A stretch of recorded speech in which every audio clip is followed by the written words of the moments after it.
everyone, Dr. Al here with your week 9 video. So without further ado, let's get started. Today we're focusing on stratification and race. So sort of building upon last week where we were doing an overview of stratification, but focusing on social class. So I'm going to do housekeeping, review, lecture, exit paths, and reminders. Caught up with grading, so make sure you're checking the feedback for discussion posts and you're calculating your grade as far as how many points we have had possibly at this point in the semester, and then calculating how many points you have earned in the eLearn gradebook up until this point. If you have any questions about any discrepancies in the gradebook or how to do the math to calculate your grade, feel free to send me a follow-up email. And I'm happy to either email you about that or schedule time to meet and discuss things as needed. Don't forget to follow the prompt and the rubrics for the discussion post and all assignments. So make sure you're keeping an eye on that. I've noticed in the discussion post up until this point, a lot of students are either not citing references either in text and or having a reference page, or they're attempting to do so, but they're not doing it properly in APA, ASA, or MLA formatting. So make sure you're doing all of that.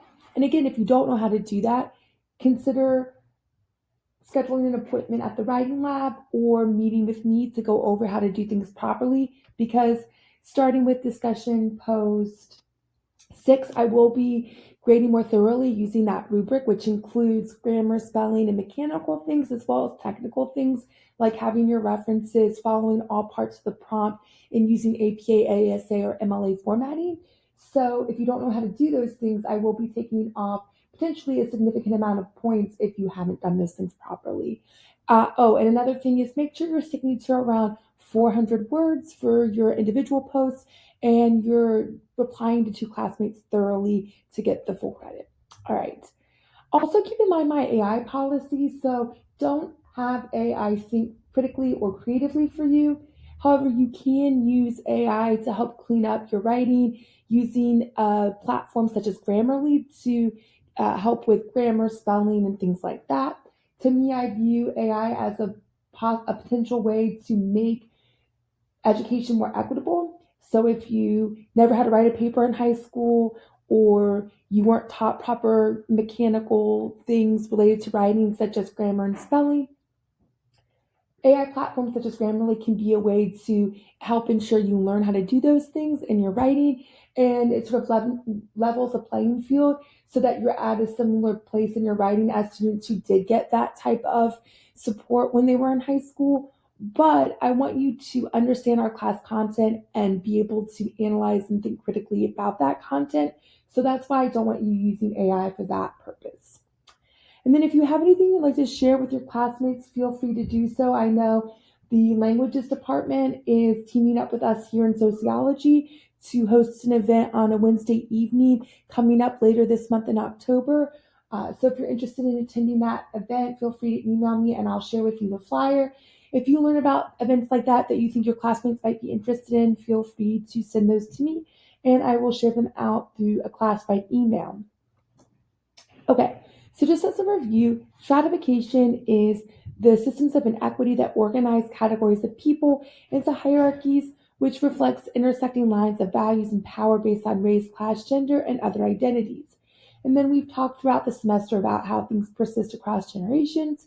And for social stratification specifically, there are different ways we can organize stratification. So a system can be closed or open, and it can be ascribed or achieved. And of course, if it's achieved and it's a more open, more fluid system, that can lead to social mobility, which is a change in class position from one's family of origin. All right.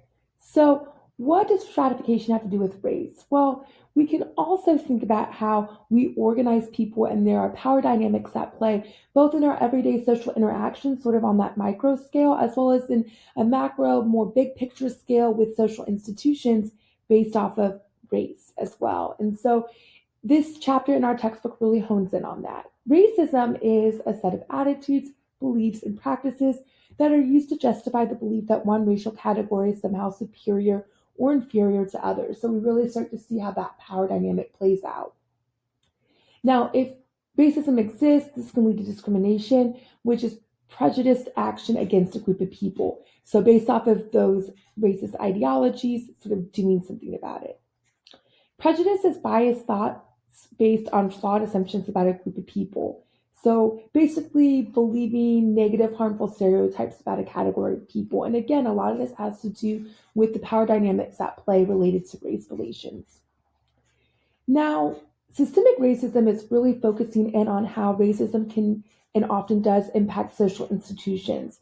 This is racism embedded in social institutions, also referred to as institutional racism and structural racism. Cultural prejudice. This is the theory that prejudice is embedded in our culture. And then oftentimes when we start to see how racism and prejudice are embedded into social institutions, it can lead to really harmful, violent things happening on a global scale um, within nation states. And so that can lead to genocide, which is the deliberate annihilation of a targeted, usually subordinate group. Now, probably the most common form of genocide in modern history that folks learn about in history classes growing up, like in K through 12 setting and things like that, would be the Holocaust. And so that's the genocide that was forced upon primarily the Jewish community during World War II. But we also see this continuing to occur in countries across the world in the 21st century. And so it's really important to think about how all these things are interconnected and what systemic racism looks like, and we need to be critical of it. We need to sort of break that down and find new ways and alternative futures for how we can live in a world where maybe this stuff doesn't exist. Continuing on with this chapter, we also have to think about not only oppression and some of these negative things like racism, but also privileges that exist because of these power dynamics that come into play. And so we talk a lot about privilege and oppression more broadly in this class, but when we're honing in on race, we have to think about privilege in terms of race. And so we have to talk about white privilege, which is the societal privileges that benefits white people or those perceived to be white over non-white people in some societies, including in the United States. Now, these things, privilege and oppression, they're not inherently, doesn't make you an inherently flawed person if you have one or the other. It just exists. These power dynamics, these ways of organizing, categorizing people in our society, they exist. We're born into these identity categories. And rather than, feeling bad about it or feeling guilty about it, if you have a privileged identity or something like that. The more important thing is to be critical and to sort of think about how can we dismantle these forms of privilege and oppression? How can we work toward a more equitable future?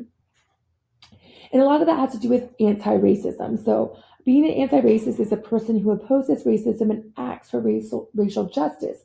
And this is about being an active ally if you're a part of the privileged group. So not just saying, I'm not racist, but actually doing stuff in solidarity with folks who are from historically marginalized communities. And then we, of course, have been talking about intersectionality since the beginning of our semester, but your textbook authors choose this chapter on stratification and race to talk about intersectionality and introduce this as a key term. So this is review, but I am introducing it. And this is my definition. Your textbook authors have a slightly different version, but intersectionality is the interconnectedness of systems of oppression, looking at race, class, gender, sexual orientation, gender identity, ableism, sizeism, and other aspects of identities to answer questions about how these forms of privilege and oppression overlap and intersect. So I try to keep things short and sweet. I know we're in week 9. You recently had your exam. Some of you may be working on midterm exam 2 test corrections as needed. So review this, do the assignments that are due for week 9, take your exit pass so I know what's going on in your world. Complete everything on our eLearn page for week 9, continue reading. Complete chapter 11 quiz, do discussion 7 on racial worldview, and don't forget to have a great week despite the fact that we are in week 9 and things are getting fast and furious in our semester in terms of assignments and due dates and things like that. Take care, everyone, and I will talk to you soon.